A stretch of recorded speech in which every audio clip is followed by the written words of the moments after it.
Nandiyan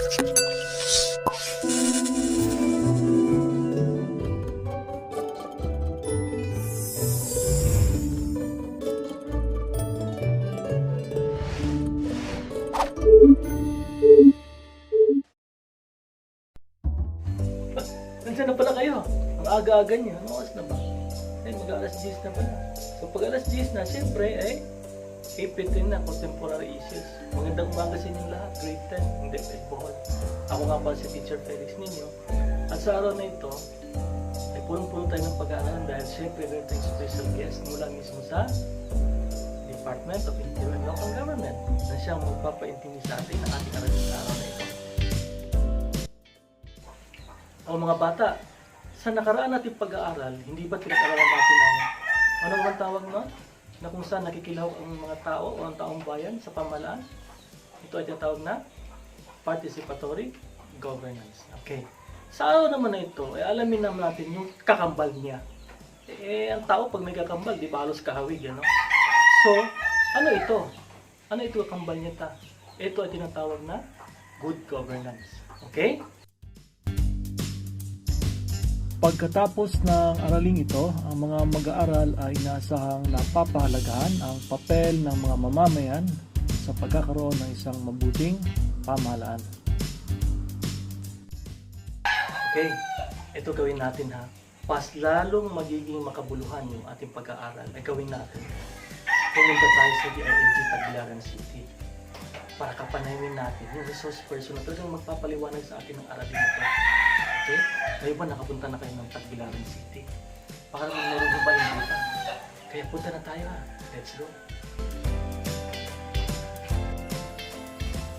Ma'am Reyna, meron po sana akong tanong sa inyo. Ano po ba ang ibig sabihin ng good governance, ma'am?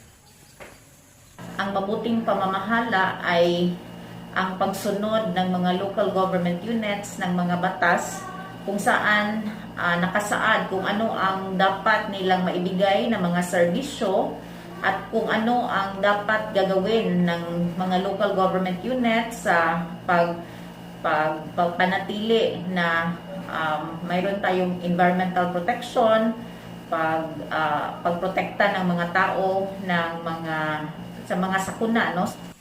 Ma'am, maaari niyo po ba kaming bigyan ng konti pong mga mahalagang impormasyon sa Republic Act 11292 po? Ang nasa Republic Act 11292 na mga salient features ay una ang state policy, ano ang palisiya ng ating gobyerno, no, na sinusunod kung bakit na isa sa batas ang 11292, no. So yun ang mabuting pamamahala. Another is ang Council of Good Local Governance na siyang nagpasimuno, no, na siyang aatasan na mag-ensure ng smooth implementation ng ating SGLG, no. Ito ay pinamunuan ng ating Secretary ng the Interior and Local Government. And then isa rin na feature ng ating SGLG Act ay ang different areas. Ano yung mga 10 areas na dapat tingnan para masasabi ng isang local government unit ay dapat magawaran ng Seal of Good Local Governance kasi mabuti ang kanilang pamamahala. And then, another feature din ay ang sinasabi nating SGLG Fund, no? Kasi ang SGLG ay isang incentive program, no? An award, honor, and incentive program ng LGU. So, doon din nakapaloob kung saan kukunin ang incentive na ibibigay ng ating pamahalaan para sa mga local government units na makasunod o maka-adhere sa lahat ng mga criteria or indicator na nakapaloob sa 10 areas na sinasabi ko kanina. Saan po kukuha ng fund yung DILG sa pagbibigay po ng mga premyo? Sa ating SGLG Act, Republic Act 11292, may sinasabi dyan na SGLG Fund. So, ang ating Kongreso ay maglalaan ng pondo, no, na sinasabi nating SGLG Fund para ito ay mapagkunan ng mga performance incentive, no, na igagawad sa ating mga LGU na makareceive ng ating SGLG po. Ma'am Reyna, ano po yung mga 10 po na assessment areas po ng Seal of Good Local Governance po. Nandito ngayon ang mga assessment areas ng SGLG. So sa bawat assessment areas nito, meron tayong 10, merong mga different indicators din na nakakaloob, no? So first, etong good fiscal or financial administration or financial sustainability, disaster preparedness, social protection and sensitivity, health compliance and responsiveness, programs for sustainable education, business friendliness and competitiveness, safety, peace and order, environmental management, tourism heritage, development culture and the arts, and youth development. So, etong 10, nung nagsimula tayo ng SGLG, nagsisimula tayo ng 6 lang na indicators. Etong fiscal administration, disaster, social protection, business friendliness, peace and order, and environmental management. Tapos, noong pangalawang run ng SGLG, dinagdag itong Tourism Heritage, Development, Culture, and the Arts. Ngayon, ng ating SGLG Act, nagdagdag na naman ng 3, no? Itong Health Compliance and Responsiveness, Sustainable Education. Pero dati, meron naman talagang indicators na pang-education, pero ito ay nakapaloob sa social protection, no? And then, isa din na bagong area is itong youth development. So, itong 3 ang mga bagong indicators ngayon, na mga bagong areas rather, na nakapaloob sa ating SGLG Act. Okay, Ma'am Reyna, maraming salamat po at naibigay niyo na sa akin yung 10 na assessment areas. Ang tanong ko lang po, ma'am, bali ganito po. Gusto ko pong malaman, para sa kalangan ng mga bata, ano na po yung mga bayan na nanalo po mula nung magkaroon ng patimpalak sa Seal of Good Local Governance. Nandito tayo ngayon sa SGLG LGU awardees, no? So, kung matingnan natin dito, simula noong 2015 nang nagsimula ang SGLG, marami ang pumapasa, no? Dito, itong mga SGLG LGU awardees ay sa probinsya ng Bohol lamang, no? So, sa 2015, mayroon tayong 10, tapos umiikli na pagka 2016, no? Nagiging, so kung titingnan natin sa graph na ito, parang umunti-unti, no? So, kung makita natin dito, 2015 to 2019. So, wala na tayong 2020 tsaka 2021 kasi sinastop ang ating implementation dahil sa pandemya, no? Mahirap na magpunta yung mga assessor tapos kasagsagan ng COVID, no? So, nandito yung mga specific na mga nananalo, no? So, sa 2015, sinasabi ko merong 10, 2016 merong 8, 2017 merong 6, 2018 isa, tsaka 2019 2, no? So sa etong Lobok, no? So ang Lobok ay pangalawa siya na nanalo ng SGLG, no? Nagawaran ng SGLG 2015 at saka 2018 siya lang mag-isa, no? Sa provincial government, pangatlo din from 2015, 2016 at 2017. So naging mahirap ang kuha ng provincial government ng award ng SGLG kasi later on sinasama na sa criteria na dapat 10% ng mga component city and municipality ay makapasa ng SGLG para ang probinsya ay mananalo din, makapasa din sa SGLG. So kung titingnan natin, so 10% ng ating, mayroon tayong 47 municipalities and 1 city, so meaning 48. So, 10% yan ay magiging 5. So, kung titingnan natin, sa starting 2018, isa lang. 2019, 2 lang. So, hindi na talaga mananalo ang provincial government. Even if makapasa sila sa lahat ng indicator, pero ang kanyang component city and municipalities ay hindi na makakuha, no? Hindi tayo makakuha ng 5. So, hindi na talaga papasa ang ating provincial government. So, ito yung mga winners natin sa SGLG. Naku po ma'am, masamang balita po yan. Ibig po pong sabihin, pag tumagal po itong pandemya, wala na ring award. Wala nang awarding sa mga bayan na nagpa-perform na magaganda.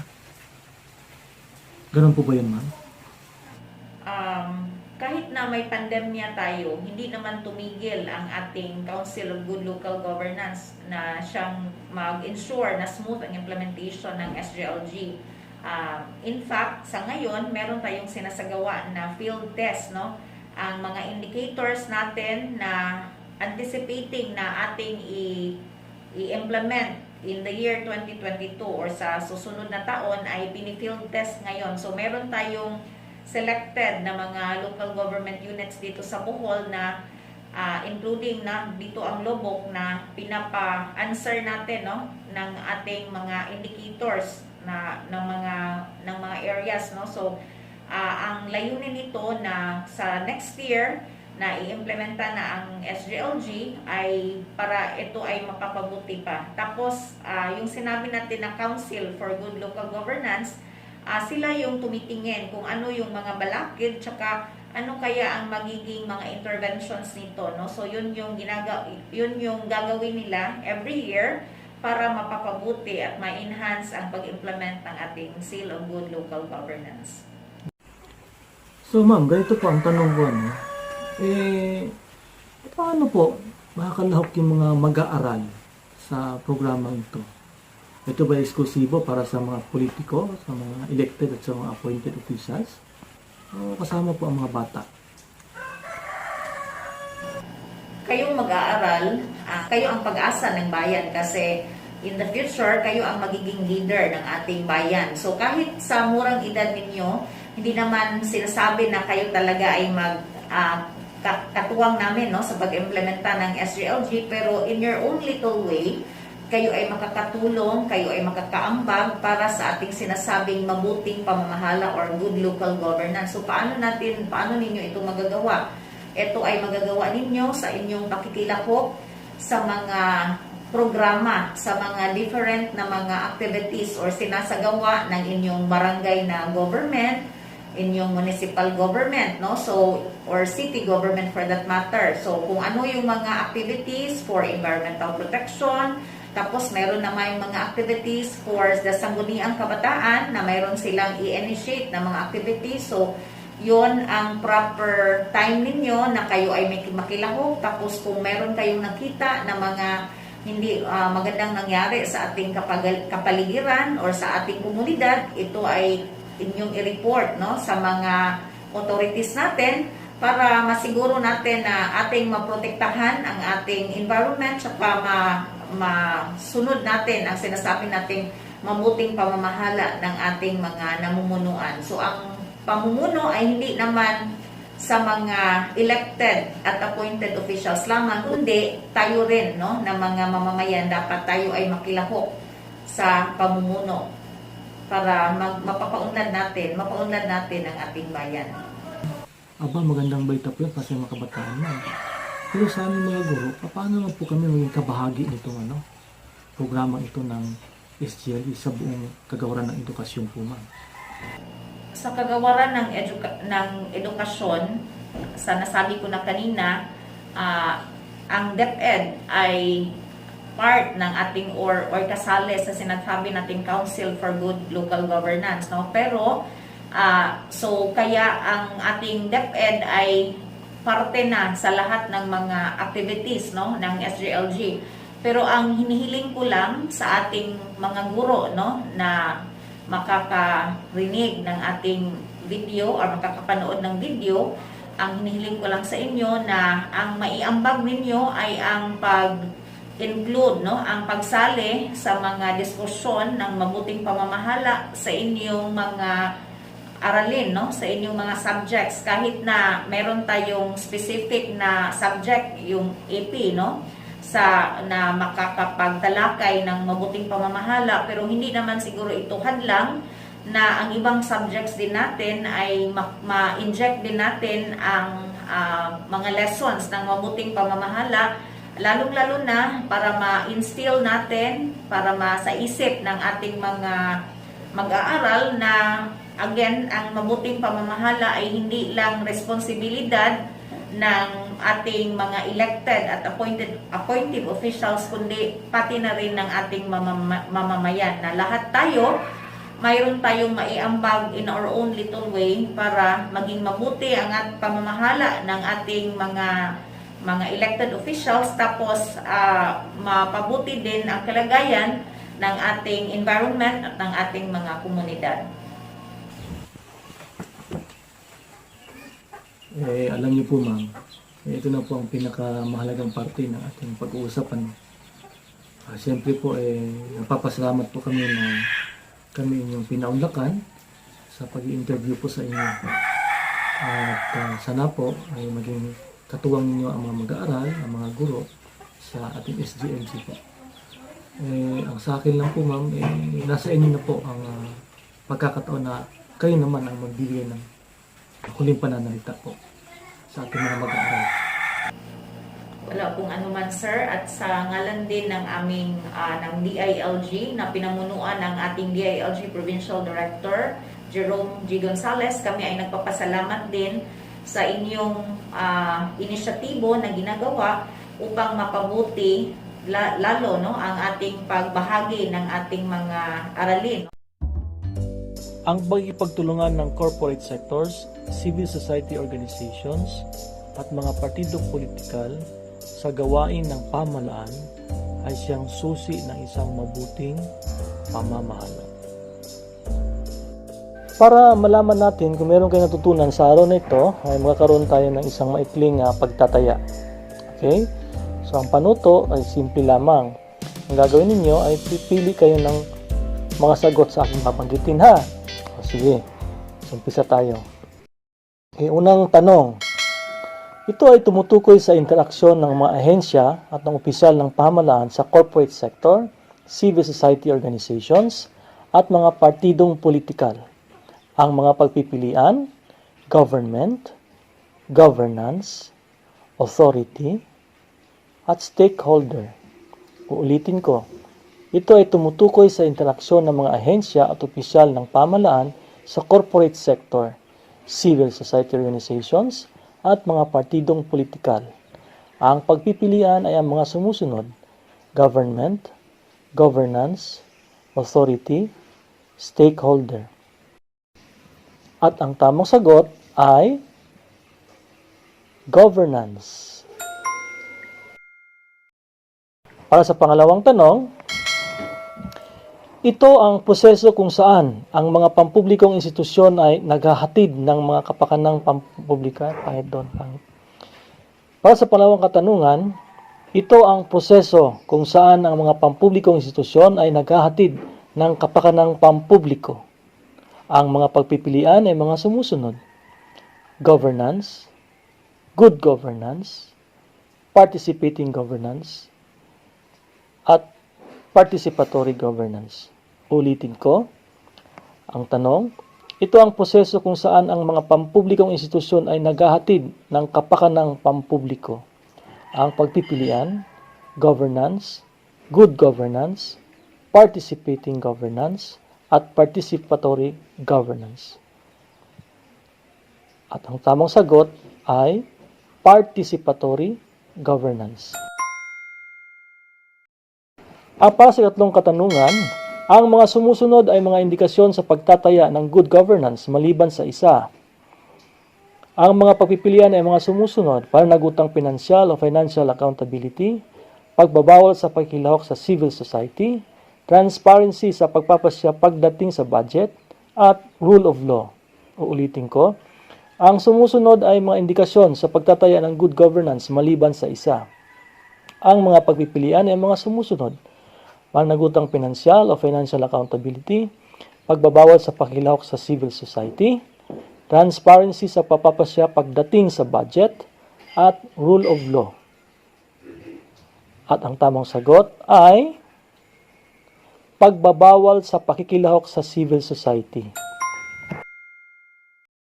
Para sa pang-apat na katanungan, alin sa mga sumusunod na pahayag ang nagpapakita ng rule of law? Ang mga pagpipilian ay mga sumusunod: binibigyan ng pagkakataon ng bawat mamamayan na mapanatili ang kanilang kagalingan. Kailangang magtulungan ng lahat ng stakeholder para sa ikabubuti ng bansa. Pinapairal ang pangkalahatang kabutihan kaysa pansariling kagustuhan. at nararapat na maipatupad ang batas ng walang kinikilingan. Uulitin ko, alin sa mga sumusunod na pahayag ang nagpapakita ng rule of law? Binibigyan ng pagkakataon ng bawat mamamayan na panatili ang kanilang kagalingan. Kailangang magtulungan ng lahat ng mga stakeholder para sa ikabubuti ng bansa. Pinapairal ang pangkalahatang kabutihan kaysa pansariling kagustuhan. At nararapat na may patubad ang batas ng walang kinikilingan. At ang tamang sagot ay nararapat na may patupad ang batas ng walang kinikilingan. Para sa panghuling katanungan, ito ay mga katangian ng good governance maliban sa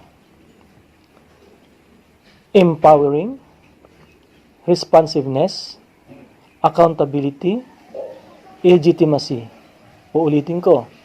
Ito ay mga katangian ng good governance maliban sa empowering, responsiveness, accountability, at legitimacy. At ang tamang sagot ay legitimacy.